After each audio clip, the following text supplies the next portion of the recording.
السلام علیکم ورحمۃ اللہ وبرکاتہ۔ میرے پیارے آقا علیہ الصلاۃ والتسلیم کے پیارے دیوانوں، خاتون جنت حضرت فاطمۃ الزہرا رضی اللہ تعالیٰ عنہا کی کنیزوں، مکاشفت القلوب کے 16ویں ایپیسوڈ میں آپ تمام کا استقبال ہے۔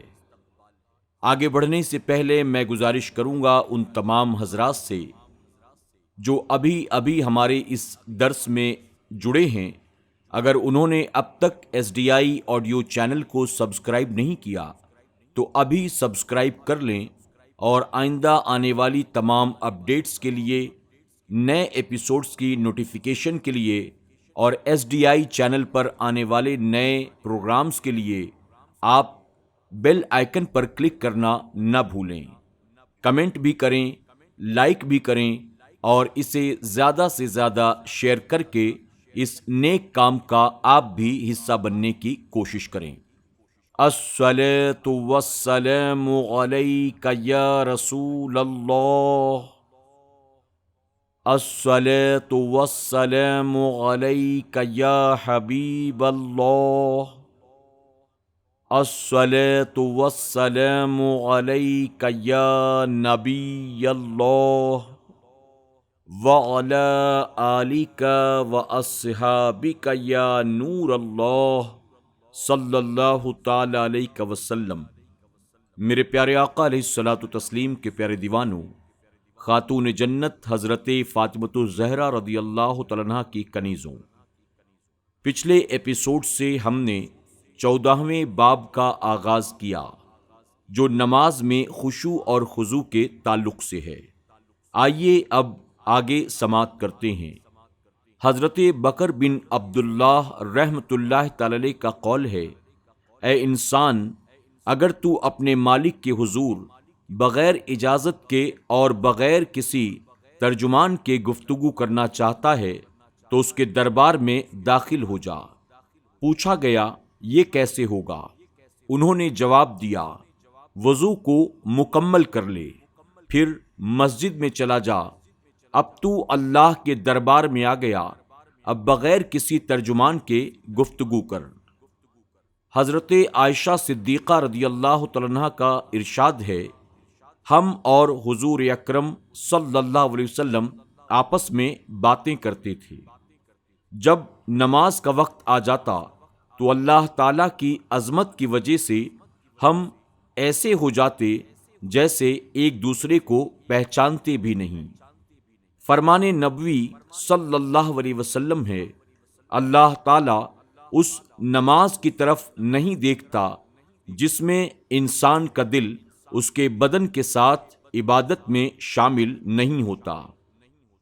حضرت ابراہیم علیہ السلام جب نماز کے لیے کھڑے ہوتے تو کافی فاصلے سے ان کے دل کی دھڑکن سنی جاتی۔ حضرت سعید تنوخی رحمۃ اللہ تعالی علیہ جب نماز پڑھتے تو ان کے آنسو ان کے چہرے اور داڑھی پر گرتے رہتے۔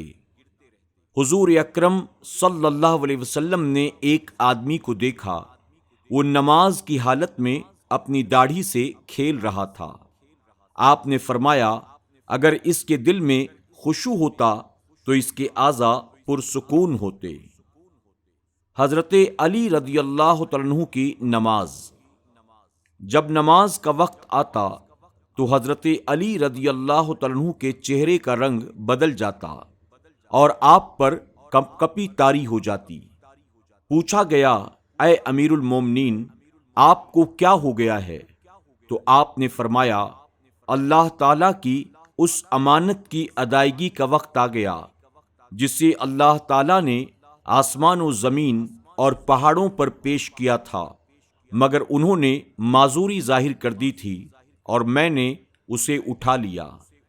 روایت ہے کہ جب حضرت علی بن حسین رضی اللہ تعالیٰ عنہ یعنی امام زین العابدین رضی اللہ تعالیٰ عنہ وضو کرتے تو ان کا رنگ بدل جاتا۔ گھر والے کہتے، آپ کو وضو کے وقت کیا تکلیف لاحق ہو جاتی ہے؟ آپ جواب دیتے، جانتے نہیں ہو میں کس کی بارگاہ میں حاضر ہونے کی تیاری کر رہا ہوں۔ حضرت حاتم اصم سے جب ان کی نماز کے متعلق سوال کیا گیا۔ انہوں نے کہا، جب نماز کا وقت آ جاتا ہے میں پوری طرح وضو کر کے اس جگہ آ جاتا ہوں جہاں میں نماز پڑھنا چاہتا ہوں۔ جب میرے اعضاء پرسکون ہو جاتے ہیں تو میں نماز کے لیے کھڑا ہو جاتا ہوں۔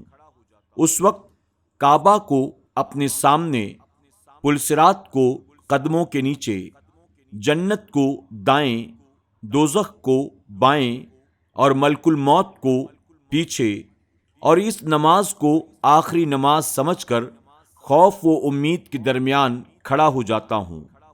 دل سے تصدیق کرتے ہوئے تکبیر کہتا ہوں، ٹھہر ٹھہر کر تلاوت کرتا ہوں، تواضع کے ساتھ رکوع کرتا ہوں، خشوع کے ساتھ سجدہ کرتا ہوں، بائیں ران پر بیٹھتا ہوں، بائیں پیر کو بچھاتا ہوں، دائیں کو کھڑا کرتا ہوں اور سراپا خلوص بن جاتا ہوں، مگر یہ نہیں جانتا کہ میری نماز قبول بھی ہوئی یا نہیں۔ حضرت ابن عباس رضی اللہ عنہ کا قول ہے، خشوع اور خضوع کی 2 رکعات سیاہ دل والے کی ساری رات کی عبادت سے بہتر ہے۔ حضور اکرم صلی اللہ علیہ وسلم کا فرمان ہے، آخری زمانے میں میری امت کے کچھ ایسے لوگ ہوں گے جو مسجدوں میں حلقہ بنا کر بیٹھیں گے، دنیا اور دنیا کی محبت کا ذکر کرتے رہیں گے۔ ان کی مجلسوں میں نہ بیٹھنا، اللہ تعالیٰ کو ان کی کوئی ضرورت نہیں ہے۔ نماز میں چوری۔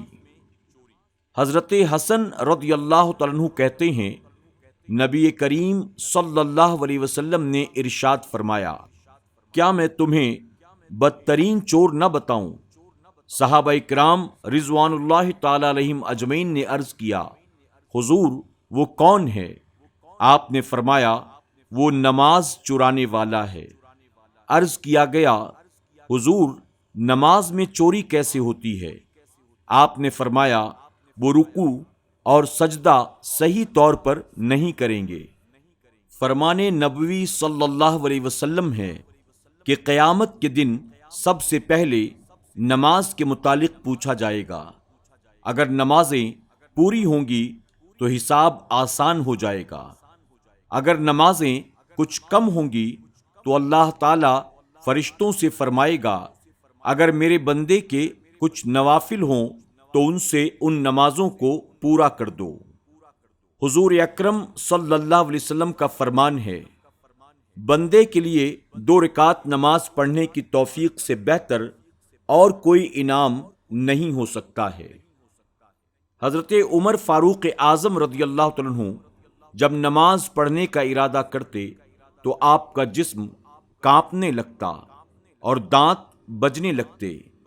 آپ سے آپ کے بارے میں پوچھا گیا تو آپ نے کہا، امانت کی ادائیگی اور فرض پورا کرنے کا وقت قریب آ گیا ہے اور میں نہیں جانتا کہ میں اسے کیسے ادا کروں گا۔ حکایت۔ حضرت خلف بن ایوب رحمۃ اللہ تعالی نماز میں تھے کہ انہیں کسی جانور نے کاٹ لیا اور خون بہنے لگا، مگر انہیں محسوس تک نہ ہوا، یہاں تک کہ ابن سعید باہر آئے اور انہوں نے آپ کو بتایا اور خون آلود کپڑا دھویا۔ پوچھا گیا، آپ کو جانور نے کاٹ لیا، خون بھی بہا، مگر آپ کو محسوس نہ ہوا؟ آپ نے جواب دیا، اسے کیسے محسوس ہوگا جو اللہ تعالیٰ کے سامنے کھڑا ہو اور اس کے پیچھے ملک الموت ہو، بائیں طرف جہنم اور قدموں کے نیچے پلسرات ہو۔ حضرت عمر بن ذر رحمۃ اللہ تعالی جلیل القدر عابد اور زاہد تھے۔ ان کے ہاتھ میں ایک ایسا زخم پڑ گیا کہ حکیموں نے کہا، اس ہاتھ کو کاٹنا پڑے گا۔ آپ نے کہا، کاٹ دو۔ حکیموں نے کہا، آپ کو رسیوں سے جکڑے بغیر ایسا کرنا ناممکن ہے۔ آپ نے کہا، ایسا نہ کرو، بلکہ جب میں نماز شروع کروں تب کاٹ لینا۔ چنانچہ جب آپ نے نماز شروع کی تو آپ کا ہاتھ کاٹ لیا گیا مگر آپ کو محسوس بھی نہ ہوا۔ سبحان اللہ، سبحان اللہ، سبحان اللہ۔ میرے پیارے آقا علیہ الصلوۃ والتسلیم کے پیارے دیوانوں، خاتون جنت حضرت فاطمۃ الزہرا رضی اللہ تعالیٰ عنہا کی کنیزوں، ہم نے اور آپ نے 14ویں باب سے نماز میں خشوع اور خضوع کے تعلق سے بیان سماعت کیا۔ مولائے کائنات کی نماز، سیدنا عمر فاروق اعظم کی نماز، امام زین العابدین کی نماز اور بزرگان دین کی نمازیں، اللہ تبارک تعالی ہمیں اور آپ کو بھی نماز کی لذتوں سے مالا مال فرمائے۔ اللہ ہم سب کو اپنی ایک ایک نماز کی حفاظت کی توفیق عطا کرے اور نماز میں خشوع اور خضوع عطا فرمائے۔ آئیے اب 15ویں باب کا آغاز کرتے ہیں۔ امر بالمعروف و نہی انل منکر، یعنی نیکی کرنے اور برائی سے بچنے کا حکم۔ حضرت انس بن مالک رضی اللہ تعالیٰ عنہ کہتے ہیں، حضور اکرم صلی اللہ علیہ وسلم نے ارشاد فرمایا، جب کوئی بندہ مجھ پر ایک مرتبہ درود بھیجتا ہے تو اللہ تعالیٰ اس کی سانسوں سے ایک سفید بادل پیدا فرماتا ہے، پھر اس بادل کو رحمت کے سمندر سے استفادہ کرنے کا حکم ملتا ہے، اس کے بعد اسے برسنے کا حکم ملتا ہے۔ اس کا جو قطرہ زمین پر پڑتا ہے اس سے اللہ تعالیٰ سونا، جو پہاڑوں پر پڑتا ہے اس سے چاندی پیدا فرماتا ہے، اور جو قطرہ کسی کافر پر پڑتا ہے اللہ اسے ایمان کی دولت عطا فرماتا ہے۔ فرمان الہی ہے۔ ترجمہ: تم بہتر ہو ان سب امتوں میں سے جو لوگوں میں ظاہر ہوئیں، بھلائی کا حکم دیتے ہو اور برائی سے منع کرتے ہو اور اللہ پر ایمان رکھتے ہو۔ جناب کلبی رحمۃ اللہ تعالی کا قول ہے، اس آیت میں امت محمدیہ صلی اللہ علیہ وسلم کی تمام دوسری امتوں پر فضیلت کا بیان ہے، اور امت محمدیہ صلی اللہ علیہ وسلم بنا کسی قید کے تمام امتوں سے بہتر ہے، اور دوسری امتوں کے بنسبت اس کی شروعات اور آخری دونوں بہتر ہیں۔ اگرچہ ذاتی طور پر کچھ ہستیاں بہت زیادہ فضیلت و کمال کی مالک ہیں، جیسے صحابہ اکرام رضوان اللہ تعالی علیہم اجمعین کے متعلق احادیث مبارکہ میں یہ بات موجود ہے۔ اخرجت کا معنی ہے تمام وقتوں میں لوگوں کے نفع اور بھلائی کے لیے ممتاز حیثیت دے کر انہیں بھیجا گیا۔ فرمان باری تعالی ہے، ظاہر ہوئی بھلائی کا حکم دیتے ہو اور برائی سے منع کرتے ہو اور اللہ پر ایمان رکھتے ہو۔ جملہ مستانفہ ہے، اس میں یہ بیان کیا گیا ہے کہ امت محمدیہ صلی اللہ علیہ وسلم کی فضیلت اس لیے ہے کہ وہ نیکی کا حکم دیتے ہیں، برائی سے روکتے ہیں اور اللہ پر ایمان رکھتے ہیں۔ اگر وہ اس راستے سے ہٹ جائیں تو ان کی فضیلت باقی نہیں رہے گی۔ وہ کافروں سے جہاد کرتے ہیں تاکہ وہ اسلام لائیں، اس لیے انہیں غیروں پر ترجیح دی گئی ہے۔ حضور اکرم صلی اللہ علیہ وسلم کا فرمان ہے، بہترین انسان وہ ہے جو لوگوں کو نفع پہنچاتا ہے، اور بدترین انسان وہ ہے جو لوگوں کو نقصان پہنچاتا ہے۔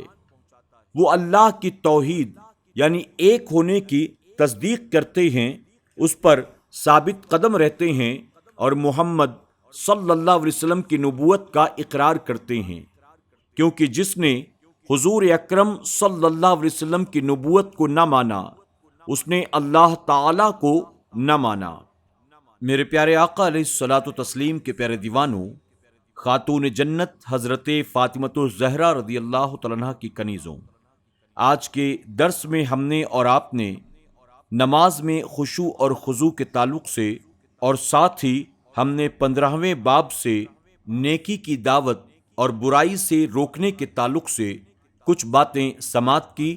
انشاءاللہ کل کے درس میں ہم 15ویں باب سے مزید کچھ باتیں سماعت کریں گے۔ اپنا خیال رکھیں اور اپنی دعاؤں میں ہمیں ضرور یاد رکھیں۔ السلام علیکم ورحمۃ اللہ وبرکاتہ۔